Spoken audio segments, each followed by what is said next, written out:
मैंने आप सब से काफी बार बोला है कि हिंदुस्तान में लोकतंत्र पर आक्रमण हो रहा है और इसका हमको हर रोज नए नए उदाहरण मिल रहे हैं। सवाल मैंने एक ही पूछा था,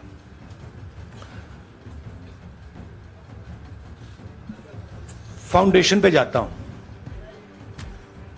अदानी जी की शेल कंपनीज हैं, अदानी जी की शेल कंपनीज हैं, उसमें 20,000 करोड़ रुपया किसी ने इन्वेस्ट किया। अदानी जी का पैसा नहीं है, अदानी जी का इंफ्रास्ट्रक्चर बिजनेस है, पैसा किसी और का है। सवाल यह है, ये जो 20,000 करोड़ रुपए हैं ये किसके हैं? यह सवाल मैंने पूछा। मैंने पार्लियामेंट हाउस में प्रूफ देके, जो मीडिया रिपोर्ट से मैंने निकाला, अदानी जी और नरेंद्र मोदी जी के रिश्ते के बारे में डिटेल में बोला। रिश्ता नया नहीं है, रिश्ता पुराना है। जब नरेंद्र मोदी जी गुजरात के सीएम बने थे तब से रिश्ता है और उसके बहुत सारे पब्लिक प्रूफ्स हैं। हवाई जहाज में मैंने फोटो दिखाई, नरेंद्र मोदी जी बड़े कंफर्ट में बैठे हुए थे अपने दोस्त, अपने मित्र के साथ। पार्लियामेंट में मैंने दिखाई। यह सवाल मैंने पूछा। फिर मेरी स्पीच को एक्सपंज किया गया।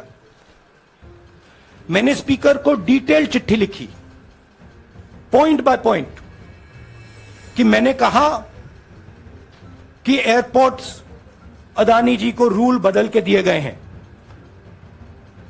ये लीजिए रूल की कॉपी, उसको बदला गया है।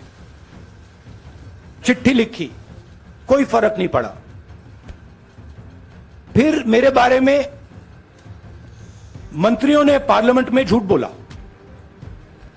बोला कि मैंने विदेशी ताकतों से मदद मांगी। मैंने ऐसी कोई बात नहीं की है। मैंने कहा स्पीकर से, मैंने जाके कहा, स्पीकर सर,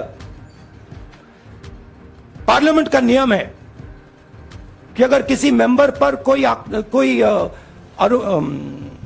एक्यूजेशन लगाता है तो उस मेंबर को जवाब देने का हक होता है। मैंने एक चिट्ठी लिखी, उस चिट्ठी का जवाब नहीं आया। दूसरी चिट्ठी लिखी, उस चिट्ठी का जवाब नहीं आया। फिर मैं स्पीकर के चेंबर में गया। मैंने स्पीकर सर से कहा, स्पीकर सर, यह कानून है, यह रूल है,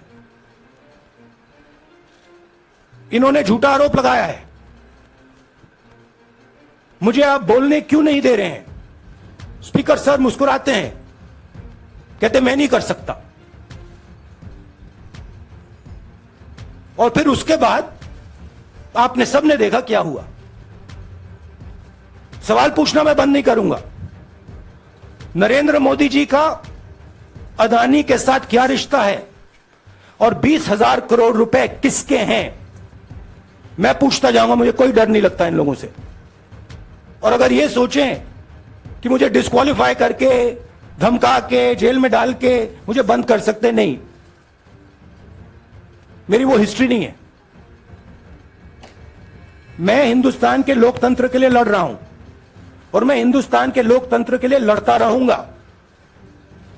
किसी चीज से नहीं डरता हूं, यह सच्चाई है।